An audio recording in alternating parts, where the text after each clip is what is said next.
Сегодня с утра азербайджанские медиа активно пишут о так называемом «Западном Азербайджане» и правах так называемых «западных азербайджанцев».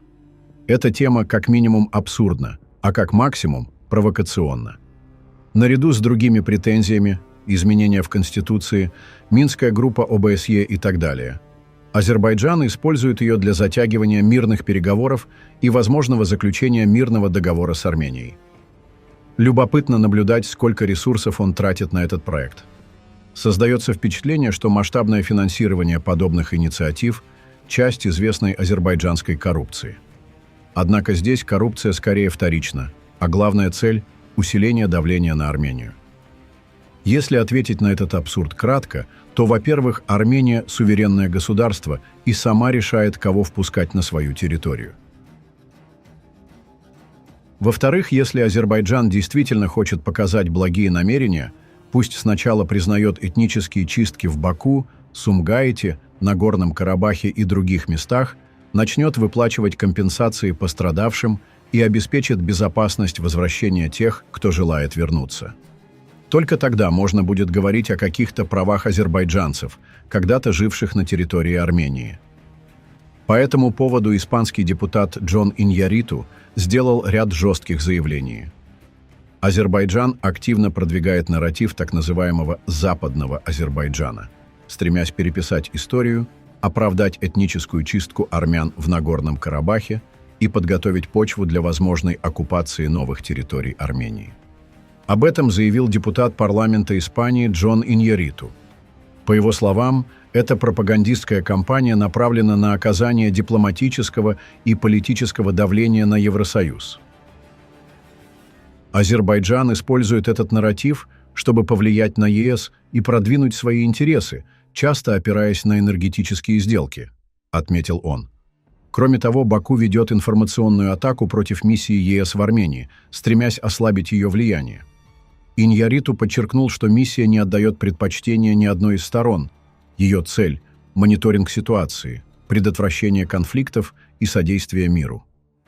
Попытки Азербайджана дискредитировать миссию могут быть связаны с давлением со стороны третьих стран, в частности Турции и России, добавил депутат. Таким образом, Баку продолжает свою агрессивную политику, пытаясь оправдать прошлые преступления и создать условия для новых территориальных претензий, заявил испанский депутат.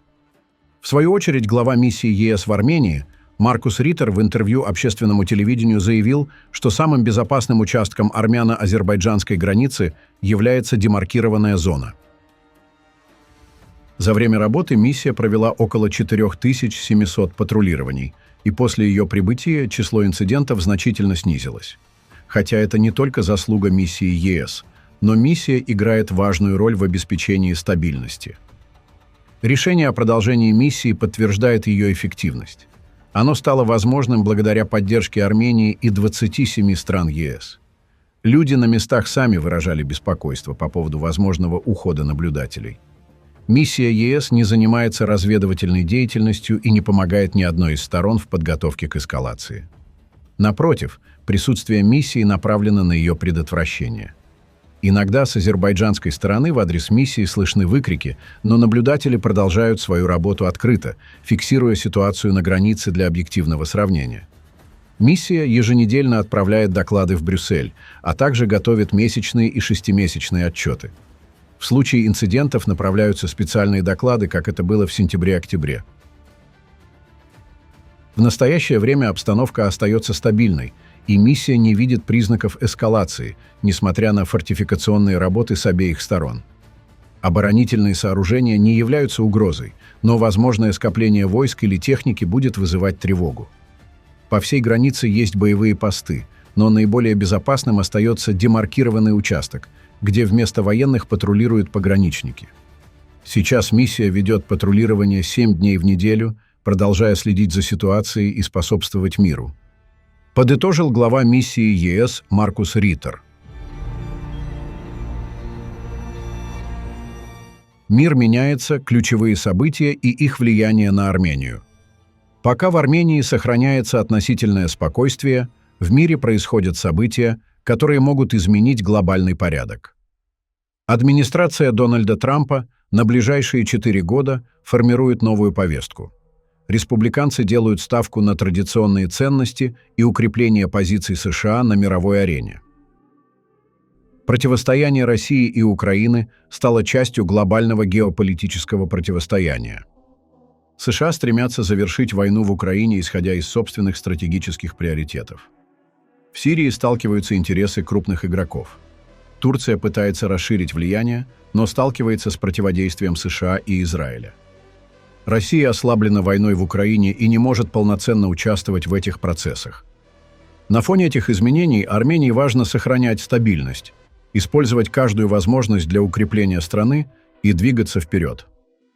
Отметим, что Азербайджан сейчас активно развивает сотрудничество с США через Израиль, пытаясь добиться отмены 907-й поправки к Акту о свободе. Эта поправка с 1992 года ограничивает военную помощь Баку, исходя из позиции США по событиям в регионе. Сейчас у Азербайджана есть хорошие шансы на успех. Параллельно с этим ситуация в Сирии обостряет отношения между Турцией и Израилем. Конфликт может развиваться в разных направлениях, и напряженность между сторонами постепенно нарастает.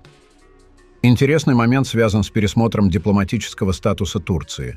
Государственный департамент рассматривает возможность перевода ее из категории европейско-евразийских государств в ближневосточные, а также анализирует ее внешнеполитические связи с Россией, Китаем и Ираном.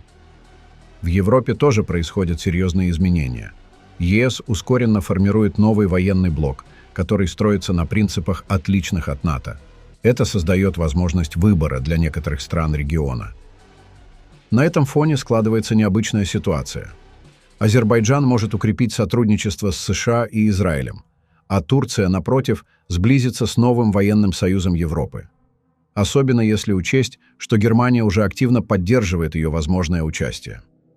Геополитическая ситуация меняется стремительно, и сценарии, которые еще недавно казались маловероятными, могут реализоваться в ближайшее время.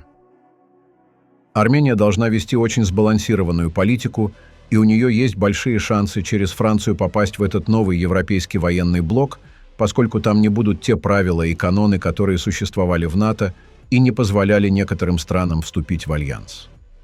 Таким образом, для Армении было бы очень выгодно, если и соседняя Грузия смогла бы вступить в этот новый европейский военный блок, что принесло бы много выгод как для Грузии, так и для Армении.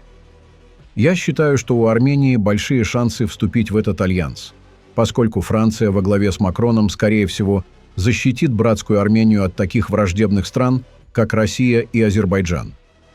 Если Турция окажется в том же альянсе с Арменией, то угрозы со стороны Турции значительно уменьшатся, поскольку общий альянс будет способствовать стабилизации отношений и снижению риска конфронтации. Пишите ваше мнение в комментариях и подписывайтесь на наш канал, чтобы не пропускали самые важные новости мира и нашего региона.